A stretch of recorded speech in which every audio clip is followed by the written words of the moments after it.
Welcome back, folks, to our guest artist series. Happy Sunday and happy episode 21. Today we have Mike Tritto joining us, and Mike was one of Shakespeare in Delaware Park's very first apprentices in our Shakespeareans program. Mike was also a part of Shakespeare's very first touring shows, so today we are going to talk about the parallels that Mike has seen between the original productions that we've taken on tour and today's unique intermezzo season touring show. Mike, thanks so much for joining us this morning. I'm very flattered that you're interested in hearing about these. Are fairly old memories now because we're going back to the 1970s and early 80s. So how would you like to start?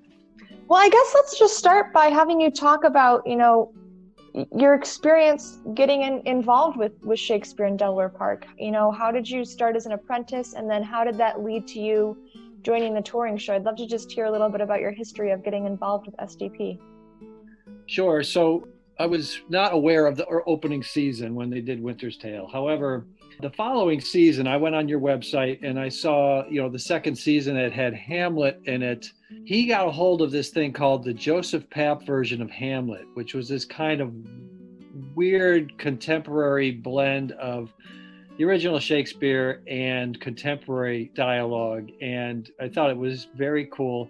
At the time in the late 70s, when Shakespeare in the Park was starting, Saul had this wonderful collaboration with a guy named Ray Leslie. And in the early years, Saul combined beautiful scores that were originally written by Ray for every one of the productions, or most of them. And a lot of the productions, especially the comedies, Ray set Shakespeare's music, Shakespeare's lyrics, because we don't have the original music, to more contemporary sounding 1970s light rock melodies, and they were tremendously popular. They had live bands on stage. Anyway, I came along as a teenager. I was in high school, and I have to assume there was an announcement about the Apprentice program in the newspaper. A group of us that were going to City Honors, we went and became members of the Apprentice program in 1978.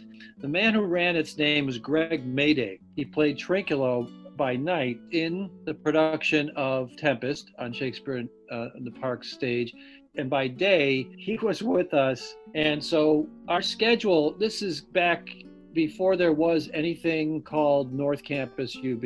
And the theater department was in this building called Harriman Hall. That's where the rehearsals for Shakespeare in the Park were run. And that we, I think, worked in that room as an apprentice program when they weren't rehearsing, as well as down in the basement. They had costume shops and all kinds of things in that building.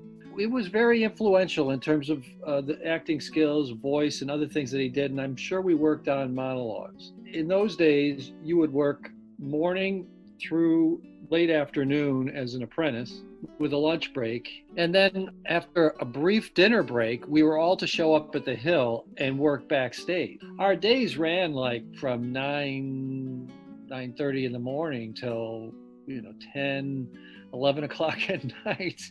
I mean, we were teenagers and we had boundless energy, and we were almost entirely working backstage, whether it was with costume changes, set changes. Certainly we were there to help set up and take down. Like what the Hill has become today was much more high tech than what they had in those days. Back in those days, they were just area mics on the stage. And so our job was to set up the mics and run sound checks. If we ever had a rain out, if the rain started, we had to run out and put plastic bags over the speakers. Everything had to be taken down very quickly. It was very heady stuff. We felt like we were appreciated and that we were an important part of this team.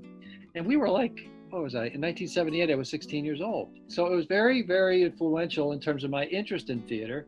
The next year, I was in the Apprentice program again. This was run by Neil Radis, and he brought in some other artists. And instead of focusing on Shakespeare, he had us work on acting skills through an experimental play called A Fable by Jean-Claude Bonatelli. It was very strange, very avant-garde.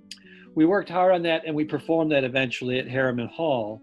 In 1982, they decide to run a touring production of excerpted scenes. So this is not unlike what was done this year with the pandemic. This piece was called Labors of Love, and it took love scenes from a variety of Shakespeare plays. We had a cast of about 8 people, and I'm in my early 20s. Eileen Dugan, who became a regular actor over the years in Shakespeare in the Park. She was my Juliet. I was her Romeo. I was also Demetrius in Midsummer Night's Dream. I played Starveling. With a lot of sonnets that helped weave the transitions in between, we did this touring production. We also had a couple of dancers that I think were part of transitions.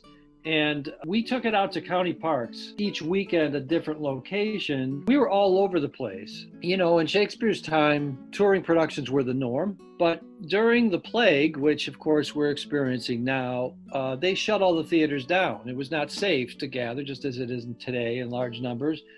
And my understanding was that a lot of the companies went on the road and they toured the countryside and made what they could. We, I think, had a different purpose in 1982, and then we did a tour again in 1983. And the purpose was to broaden the audience. They felt like they had a strong audience that was primarily city-based. The audiences loved it. We had to be very compact. The interesting thing about touring on a shoestring budget is there's very little separation between you and the audience. There's no real tiring house, you know, where you have a dressing room and so forth.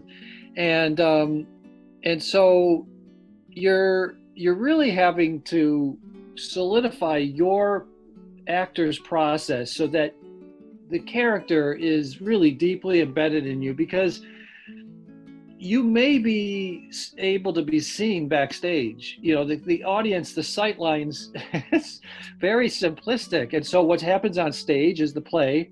And if you're backstage, you don't want to appear as your real life self. You kind of stay in character and really still and project our voices tremendously, because you didn't have the full setup at Delaware Park. And I would say that I developed a lot of confidence in my craft, and we were really bonded tightly because the company is the engine to pull it off. And we all had to set up and take down. It's not like we had a tech crew. So it was very modest.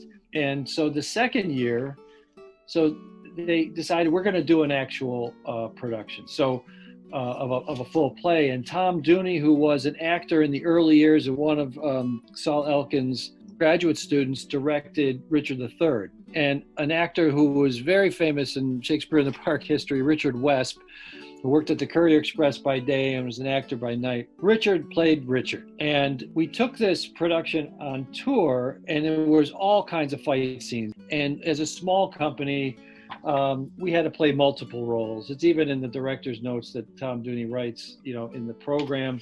But I played several roles, and I was always on the opposite side from Richard. Richard, being the king, was also the bad guy in that play. And this was set in a medieval setting, and so we're fighting with battle axes. It was a lot of fun. So one of my memories is that here I was, it's 1983, so what am I, 21 years old, and I'm in a fight on stage, and he comes at me. This is all choreographed. Well, Richard comes at me with his mace or battle axe. He really comes hard down on it, and he breaks my weapon in half. So the arm just breaks, and I'm thinking I'm going to get clobbered with this mace or axe or whatever it is. And I turn to the side, but I didn't have to worry about being afraid or running away, you know, and having motivation for that. I was afraid Richard was going to actually kill me that night. It was a wonderful experience. 2 years later, 1985, they are doing a touring cast of Twelfth Night. And I developed, you know, some more skill. I graduated from college, and I got cast as Orsino. And we toured with Twelfth Night. And I have one other experience remembering a rehearsal. In this case, we're touring with this kind of steel framed structure that curtains hung on, and with some very simple props. And we're rehearsing on UB campus before we go on tour, and it's a windy day. There's supposed to be sandbags that hold this structure up. The wind gets going. I'm having this intimate scene with Viola, and all of a sudden I hear backstage someone say, "Look out!" And the wind had blown the stage over, and it was falling down over the top of us. And this was a steel frame thing. Fortunately, it was just the fabric part that landed on top of me and Helga, who played Viola. And the steel came around us, and it was like a slapstick thing. Nobody got hurt. They never forgot to put the sandbags on the back of that in the future. The formative experiences that I had both in the Apprentice program and in the touring program really helped me develop my craft as an actor. And that's why I was so pleased to get to opening night this year. I think that it makes Buffalo this cultural haven, and it enriches the lives of all of us. Shakespeare in Delaware Park is, I think, one of the staples of our local culture, and I'm really appreciative of it. Well, and we're appreciative of your continued support, Mike. And I think what you said is a testament, to the education that we cultivate and the environment that Shakespeare in Delaware Park cultivates. The fact that, you left for 17 years and you still choose to come back. And even though, like you said, you're not involved in the artistic community as much anymore, you still come back to the Hill and see the shows, and you're there for the opening night of our very, very unique intermezzo season, which is a wonderful thing. I would love to hear you talk a little bit more about your experience sitting in the audience this past weekend at the opening night of our touring show and seeing how Shakespeare has evolved, and then coming back 17 years later and seeing it from your seat. I'm really impressed with what Lisa and the staff have done to pull off a live performance during the pandemic. So they've got face shields on, and it's just 4 actors, and they're very creatively using the Midsummer Night's Dream mechanicals as a kind of a jumping off point. There is no replacement for live performance and the relationship between the actors. I guess to answer your question, I think the actors look younger every year because I'm getting older every year. There's a sense of physicality that's needed. Because it's a touring production, it brought me back to our touring days because there was, the curtaining was blowing in the wind that night that we were watching it. There was both a sense of the actor who at times in this production that you guys are doing is commenting on the difficulty of putting on a show in the pandemic, and also with, there's also this interpersonal like rivalry and stuff going on between. And so there's that comic relief that is breaking the fourth wall, letting us in on the fact that these are performers. And then they would jump into the Shakespearean characters to play. And that was done back in the early days of Shakespeare in the Park.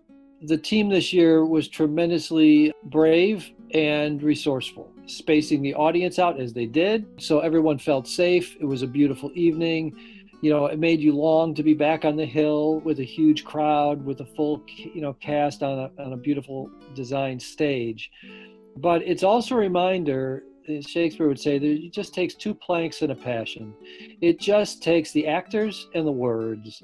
And when you have that, your imagination adds in the rest. And I would say that that's the wonderful thing about touring Shakespeare is you boil it down to only the most absolutely necessary things. Well, Mike, thank you so much for joining me this morning. It's been wonderful getting to hear your experiences and to hear the nice parallel, especially right now as we move into our second weekend of our touring show. Thank you, Grace. It's really good talking to you. Folks, for listening, thanks again as always. Make sure to follow us on Facebook and Instagram and check out some most recent photos of our touring production.